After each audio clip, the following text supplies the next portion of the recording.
రేవంత్ పాలనలో రైతులు అరిగోసలు పడుతున్నారు. మహబూబాబాద్ జిల్లా నర్సింహులపేట మండలంలో నీళ్లు రాక భూగర్భ జలాలు అడిగంటి పంటలన్నీ ఎండిపోతున్నాయి.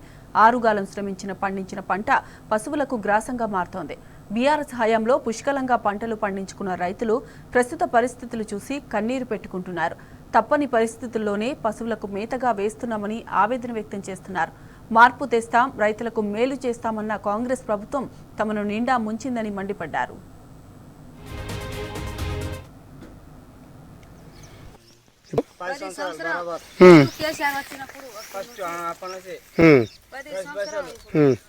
నాకు మొత్తం అప్పులే సార్. నాకు కనీసానికి బాగా ఇంటికాడ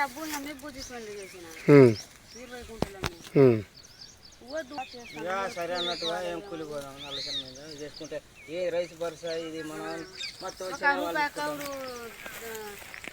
ఒక్క తీసుకోవట్లే ఏది లేదు.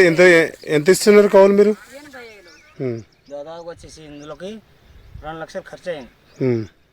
మందు బస్తాలు అపరీత ఖర్చులు పై మందుకు 2500, 6000, 3000 ఒక్కొక్కసారి.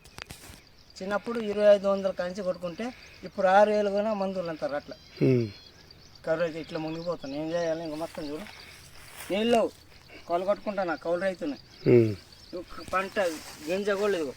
చెట్టు కూడా నకిలెత్తులాలు 3 ఏళ్ళ కింద క్రితంలో నకిలెత్తులు ఇట్లా మొక్కలు ఒక చెట్టు పడితే ఒక చెట్టు పెట్టు. 2 పూతలు 2 కాయలు.